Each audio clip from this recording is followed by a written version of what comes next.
Donc H2Mines, c'est un groupe de travail de l'Institut Carnot Mines qui est né de la volonté de fédérer les acteurs de la filière hydrogène au sein de l'Institut Carnot Mines pour identifier à la fois les synergies et les collaborations possibles, optimiser les interactions avec le monde industriel et proposer une offre de compétences large, à la fois sur la recherche et le développement, mais aussi sur la formation, tout cela étant issu des labos de recherche des écoles de l'Institut.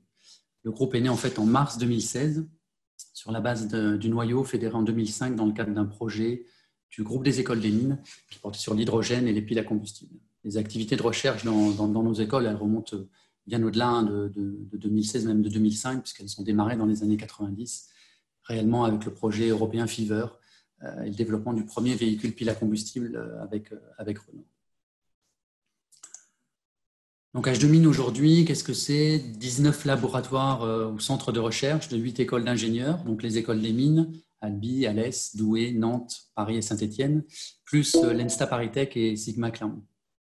Ça représente environ une quarantaine de permanents, enseignants, chercheurs, ingénieurs et techniciens qui sont impliqués dans les recherches sur la filière et une quarantaine de doctorants, post-doctorants.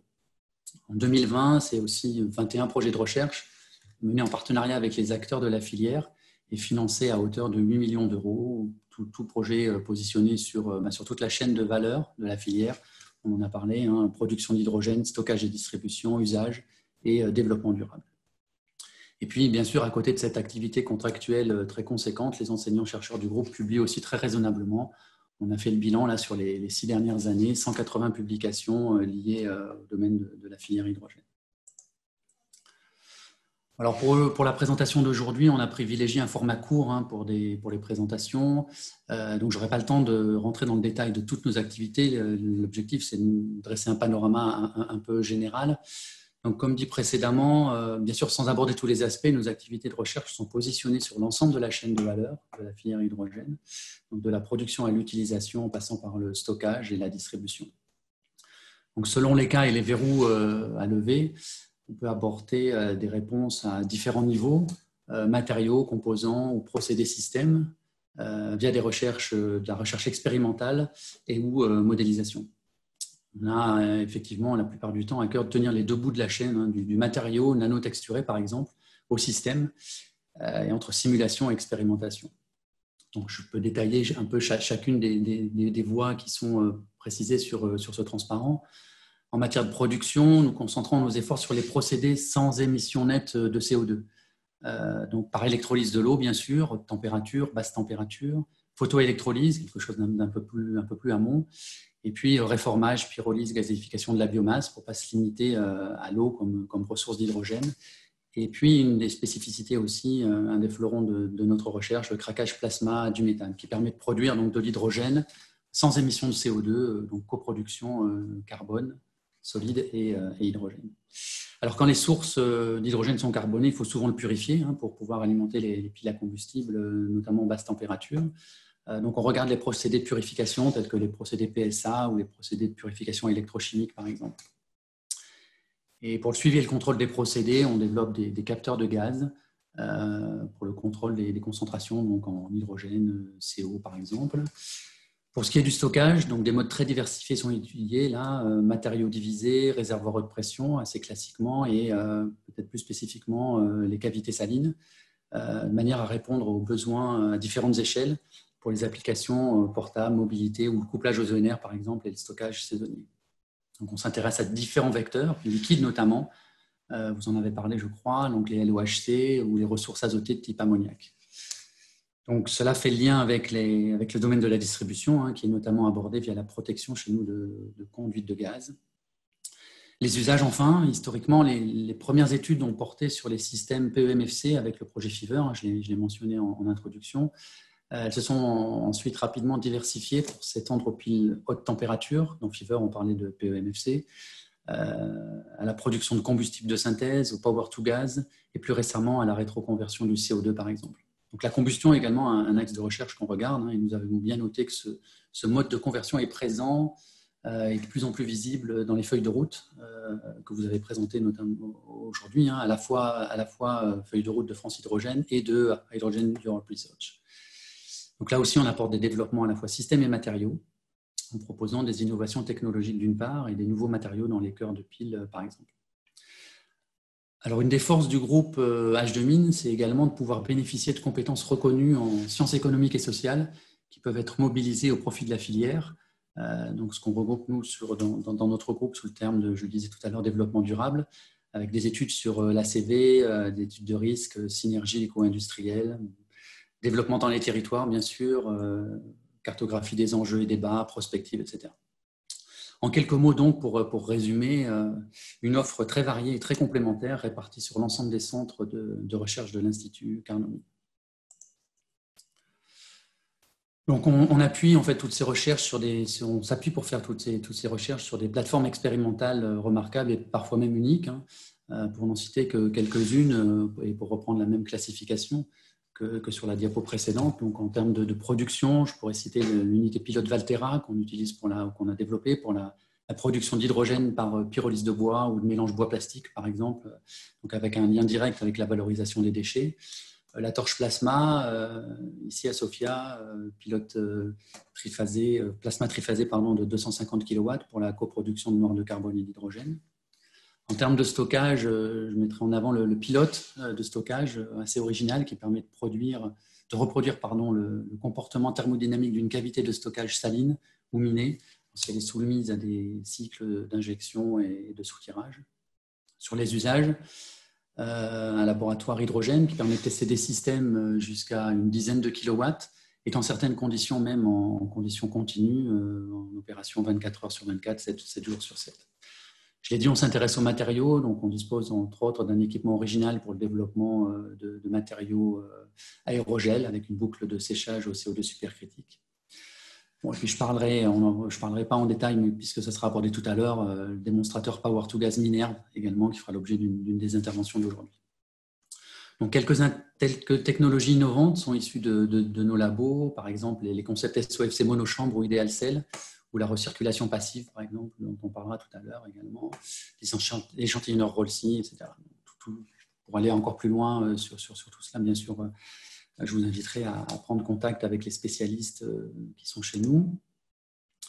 Donc la recherche qu'on mène, je l'ai dit tout à l'heure, c'est une recherche appliquée au plus proche des problématiques industrielles, alors au bénéfice des grands groupes, mais pas seulement. On travaille aussi beaucoup avec les PME et les startups, selon des modes de collaboration assez variés, donc en direct avec l'industrie. Donc au passage, je mentionne qu'on est éligible au CIR, via l'établissement de contrats de collaboration et d'accords cadres qui peuvent intégrer un volet formation. Donc ça, c'est de plus en plus important. Montage de chaires également. Cela se fait aussi régulièrement dans le cadre de projets dits collaboratifs, en réponse aux divers appels à projets émis par l'ANR, l'ADEME ou l'Europe, par exemple. Donc, dans tous les cas, Armin est un partenaire très efficace dans toutes les phases de montage des projets, du montage et tout au long de la vie des projets, bien sûr. Enfin, des innovations technologiques sont issues de nos labos, qui conduisent parfois à la création de start-up. La dernière en date dans le domaine de l'hydrogène, Plénésis, rencontrant déjà un certain succès. Donc H2Mines est bien sûr connecté aux différents réseaux de la filière via ses différents labos et grâce à son implantation sur une grande partie du territoire, vous l'avez vu sur une des premières slides que j'ai présentées, présent dans les pôles de compétitivité, membre d'associations ou de sociétés savantes, participant au GDR. On est également membre de la Fédération de recherche hydrogène qui vient de prendre la suite du GDR à ESPAC. Parce que je ne l'ai pas mentionné, mais on a un certain nombre de laboratoires dans nos centres qui sont Institut mixte CNRS. Unité mixte CNRS, pardon. Donc, on est bien identifié au niveau européen également. Mines Paritech représente le groupe H2Mines à Hydrogène Europe Research. Donc, j'ai bien repéré le logo sur la planche que vous avez présentée, Monsieur Boucli. Je viens d'ailleurs d'actualiser le logo sur le site d'HER, puisque maintenant, il faut associer PSL à l'école des mines. Philippe Boucli, donc vous avez mentionné tout à l'heure IFI et H2Lab. Donc, une des premières actions concrètes du groupe, en fait, ça a été d'essayer de donner plus de visibilité à nos actions. Et donc, on a intégré les groupes de discussion pour ces deux actions-là, IFI et H2Lab, donc à l'époque où Adam Ouscrenchi pilotait l'initiative. Donc, nos enseignants-chercheurs s'impliquent également fortement dans la formation. C'est un des deux volets qu'on voulait aborder aujourd'hui lors de ce séminaire, parce que c'est un point saillant du plan de relance. qui rejoint les préoccupations des industriels avec lesquels on discute fréquemment.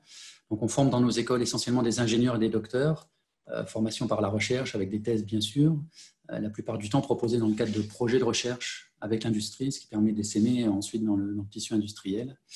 Puis au niveau des cycles de formation de nos ingénieurs, on propose une grande variété de formats, donc projets de fin d'études bien sûr, des choses un peu plus spécifiques comme les métiers de l'ingénieur généraliste, des trimestres recherche issus de la refonte très récente du cycle ingénieur civil, notamment de Paritech, des masters spécialisés, des formations continues et puis enseignement spécialisé. Donc là, je ferai un petit focus sur un nouvel enseignement spécialisé qui va voir le jour sur la filière hydrogène, donc qui sera bientôt disponible. Format d'une semaine bloqué, assez classique chez nous pour ce type d'enseignement. Donc le programme prévu parcourt l'ensemble de la filière, en s'appuyant sur les compétences développées dans les centres. C'est toujours ce qu'on fait quand on fait de la formation, donc en s'appuyant sur les centres de recherche des écoles. Et puis dernier point, l'Executive Education. C'est un programme de formation dédié aux cadres dirigeants avec proposition de masterclass ou de formation courte et sur mesure. Donc la formation pour nous est également un mode de collaboration fort et puis une voie de recrutement privilégiée pour les industriels avec lesquels on travaille. Donc les industriels peuvent facilement et évidemment contribuer à nos programmes de formation en proposant des interventions, des études, des sujets de recherche, des études pour les MIG, pour nos modules recherche, ou même accueillir des élèves en stage, financer des thèses ou programmes de recherche associés. Enfin, donc, pour aller plus loin sur le groupe H2Mines et puis les interactions qui existent au sein du groupe, la complémentarité des compétences disponibles en fait, a permis au groupe d'être lauréat du dernier appel à projet interne de notre Institut Carnot avec un projet Power2X financé à hauteur de 1 million d'euros par l'ANR via l'Institut Carnot. Donc, il est construit autour de la plateforme Minerve que Pascaline présentera tout à l'heure et qui est installée en région nantaise. Et il a pour objectif d'étudier en fait, un cas d'ingénierie circulaire centré sur le captage du dioxyde de carbone dans les fumées en sortie de chaudière.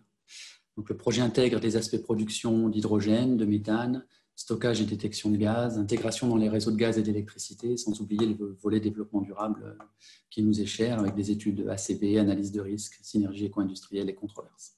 Bon, je ne vais pas déflorer le sujet, bien sûr. Le travail du groupe sur le périmètre de la plateforme va être présenté tout à l'heure dans le cadre de l'interview de Pascaline. Et pour finir, un flyer est à votre disposition. Donc, il vous a été distribué hier dans sa nouvelle mouture, une version un peu étendue par rapport à la première et en version anglaise. Donc, il vous permettra d'en savoir un peu plus sur les différentes compétences du groupe. Et bientôt, nous l'espérons, on aura une plaquette plus détaillée qui pourra donner plus d'informations. Donc, bien sûr, je vous invite à prendre contact avec nous pour aller plus loin encore et spécifier ensemble les sujets de collaboration possibles et ou formation, bien sûr. Donc, pour aller plus loin, bien sûr, des points de contact, donc ils sont mentionnés sur le flyer. 2 points d'entrée principaux, je dirais, si vous n'arrivez pas à identifier vraiment le sujet sur lequel, plutôt le bon contact en fonction du sujet sur lequel vous voudriez travailler avec nous. Johanna, vous pouvez contacter Johanna ou moi-même et on se chargera de rediriger vers les bons interlocuteurs au sein du groupe.